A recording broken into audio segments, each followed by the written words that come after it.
Assalamualaikum warahmatullahi wabarakatuh. Mohon izin atasan. Perkenalkan, saya Muhammad Rizky Hakiki dari kelas penyuluhan pertanyaan berkelanjutan 1B. Pada kesempatan kali ini saya akan mereview tugas mata kuliah perencanaan wilayah pedesaan minggu ke-13.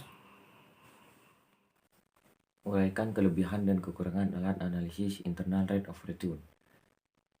Kelebihannya, yang pertama, mudah dihitung, tidak memerlukan banyak data. Dan kedua, berdasarkan pada case basis atau actual basis. Yang ketiga, cukup akurat untuk mengukur nilai investasi. Yang keempat, menekankan pada alternatif-alternatif yang memiliki periode pengembalian lebih cepat.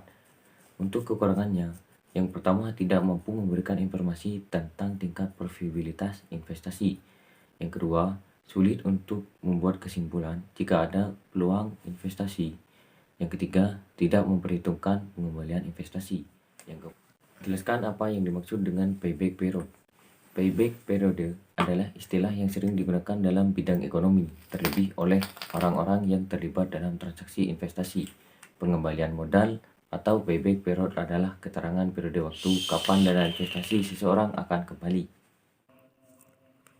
Analisis Internal Rate of Return atau yang biasa disingkat dengan IRR merupakan metode untuk menghitung tingkat bunga yang dapat menyamakan antara present value dari semua aliran kas masuk dengan aliran kas keluar dari suatu investasi proyek. Untuk kelebihan dan kekurangannya sendiri, yakni kelebihan yang pertama, menghindari pemilihan rate of return minimum yang diinginkan. Yang kedua, memperoleh rate of return yang sebenarnya. Yang ketiga, berdasarkan preferensi rate of return yang sebenarnya bukan sekedar selisih NVP. Untuk kekurangannya, yang pertama lebih rumit, terutama jika aliran kas bersih tidak sama untuk setiap periode. Yang kedua, harus menggunakan analisis sensitivitas.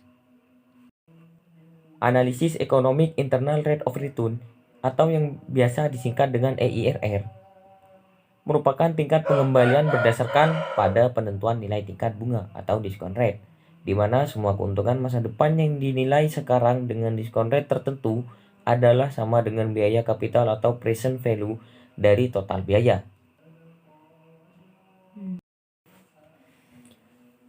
Analisis payback periode atau yang biasa disingkat dengan PP merupakan metode yang digunakan untuk menghitung lama periode yang diperlukan untuk mengembalikan uang yang telah diinvestasikan dari aliran kas masuk atau proset tahunan yang dihasilkan oleh proyek investasi tersebut.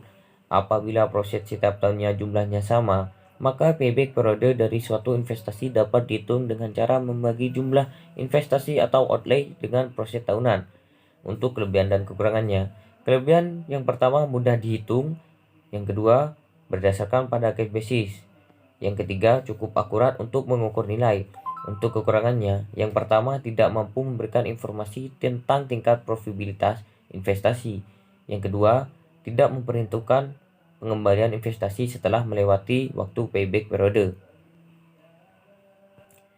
Analisis Life Cycle Cost atau yang biasa disingkat dengan LCC merupakan konsep kunci dari manajemen aset, berupa suatu metode analisis secara teknis yang dikembangkan berdasarkan konsep ekonomi untuk mengevaluasi efisiensi jangka panjang dari beberapa alternatif investasi yang tersedia. LCCA merupakan salah satu tool yang sangat penting untuk membantu dalam pengambilan keputusan